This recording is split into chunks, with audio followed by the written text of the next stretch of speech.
I huffed and puffed under my breath as I stared into God's mouth. I felt like the big bad wolf ready to interrupt the three innocent pigs as they hurriedly fortified their makeshift homes. I grinned at this thought and then turned my head to look for Margaret. She was a couple of feet down the hill from the entrance of the cave, holding a walking stick close to her petite breasts. I called down to her to hurry up. I turned back to the cave, still grinning. An old rotted sign outside read, "God's Mouth Cave. Keep out." What a tired cliche. Margaret finally made it to the entrance and stood beside me, almost doubled over and out of breath. I looked down and smiled. Check it out. God's mouth. I wonder where Jesus' anus is. I chuckled to myself, but she didn't seem amused. "Give me the damn water bottle," she said, exasperated. It met her lips, and for a moment I felt peaceful in a way, watching her drink it. Actually, I take that back. The peaceful comment, I mean. It was more of a feeling that was sort of hard to put my finger on or give a name, but I could settle for a nice content. Content to be one of those words that manifested itself when natural human words seemed to fail. Again, an utter cliche, but it felt good to feel a strange, mixed-up sort of happy for once. I sighed and turned my flashlight on, then pointed it into the cave. Black. God's mouth. This seemed like the antithesis of a Holy Spirit. I turned again to Margaret. "Are you ready?" I asked. She was finally standing straight up. She nodded. I clapped a friendly hand to her back and we walked into God's mouth. The inside was not unlike the preview I'd glimpsed outside with my flashlight. Dark, dismal, and endlessly black. It seemed to stretch on forever, no matter how I positioned my flashlight, and the rocky terrain was damp and imposing. The last natural light slowly disappeared behind Margaret and I as we made our way deeper and deeper inside.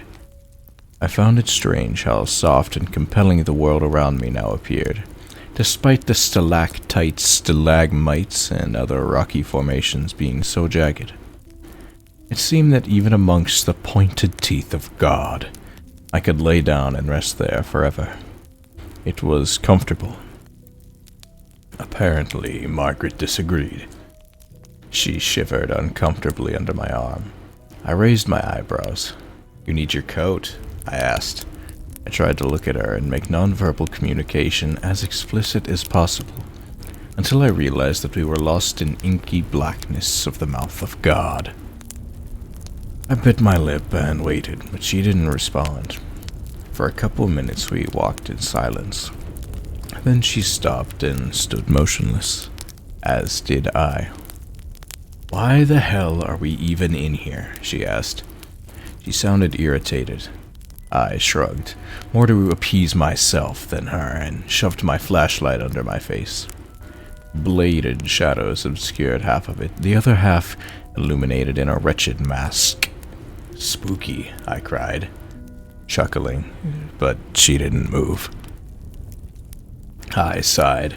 "I thought you wanted to go," I said. I noticed how my voice echoed against the cave walls at any volume.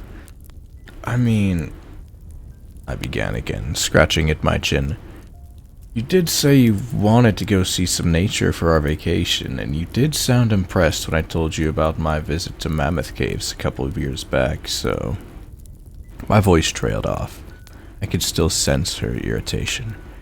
"No," she said, and I frowned. "No, you wanted to go here. I wanted to go to a beach or something, but no, a cave. A fucking cave, Nathan." She sounded more like the big bad wolf now. "I know that you have this weird fetish for spelunking or something, but I don't really want to be dragged into it.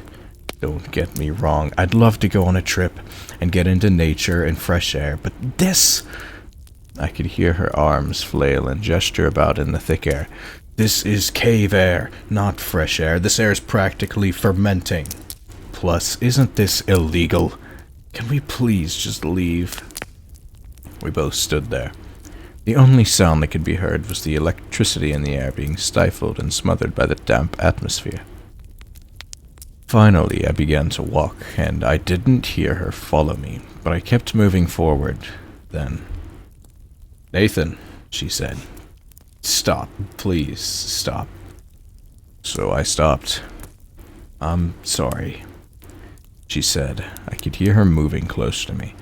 "I'm tired, and I'm not used to running and climbing around like this. I'm just tired." "It's okay," I said. She gripped my arm. "Really, it's fine." I shook my head. "Which way is out? I don't remember." I could feel Margaret physically pause. Neither of us could remember. Somehow, in the confusion of our argument, I'd forgotten which way we had been moving. Damn idiot, I thought to myself. I should have brought a goddamn rope or something to trail from the entrance. I had to take action. So without much thought, I turned 180 degrees and said, "This way." We walked for what seemed to be hours. My feet were tired and sore, and I could hear Margaret's groans from behind me. She held my hand tightly, and I felt terrible. This was all my fault. Then I froze. Hey, put your hand out. Feel this rock." I could hear Margaret's bare palm press against the stone. "Isn't this, like, abnormally warm?" I said. She didn't say anything. I began to work my way along the wall, feeling it as I went, shining the flashlight in front of me. Suddenly, I felt a sharp pain in my hand as the sealing of God's mouth met with my scalp. "Oh, shit!" "Oh, Nathan, are you okay?" Margaret asked me. She seemed on the verge of panic now. "I'm fine. Please, just calm down. We'll get out of here soon, I promise." I started again, pointing my flashlight upwards, now to see the ceiling above me. It seemed to be getting narrower. That was strange. "Listen, Margaret," I said this through clenched teeth. I think we gotta turn around." Margaret sighed next to me. Again, we walked for a decent length. I kept my flashlight pointed upwards this time, and sure enough, the space in the cave seemed to become smaller and smaller. If there was any resonating light left in God's mouth, aside from my flashlight, I'm sure Margaret would have been able to see the whites of my eyes, spreading in panic. We were completely lost. I let go of Margaret's hand and began to feverishly feel my way along the walls. "No, Nathan!" I heard her shout. I kept going. We had to get out. If we were lost, nobody would be able to find us. I kept feeling along the wall until I abruptly hit a corner. "Fuck!" I said aloud. "Margaret, this seems to be a dead end." I spun around on my heel. "Margaret?" There was no answer. God damn it. I began to repeat my process again, almost running as I felt the wall run past my fingertips. Cool, damp rocks and jagged spears.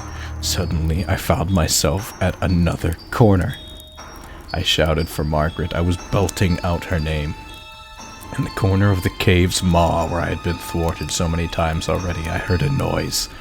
It sounded like muffled static from a TV. I pressed my ear against the rock. It seemed to be getting even warmer now. I heard the faint sounds of Margaret on the other side of the rock. She was screaming. No. I began running haphazardly into the walls around me. With dawning realization came a wave of sheer horror. There was no entrance. There was no exit. Only these four corners and me. I could feel blood begin to trickle from the cut I managed to get by bashing my body into the cave's walls. They were closing in on me. They were coming in for the kill, and soon they would be pressing in on my skull and crushing my rib cage.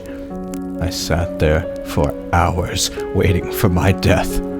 My flashlight was becoming dim and blinking. Finally, I felt the soft touch of these rocky walls press against my back. I began to cry as I lay down on the ground. I let my flashlight roll on the small hills of stone as I quietly stayed prone. Tears dripping down my face, I turned and looked at it. Its last fading beams of light pointed at something not far away from my face. I squinted in the darkness, my eyes widened, and felt tears fall even harder from my face. The rocks were piercing my skin now, and blood dripped from all sides. There, in the last light of my flashlight, was the appetizer. The spotlight shone on a hand whose nails were painted red, and I screamed in agony as I watched God's mouth chew its latest meal.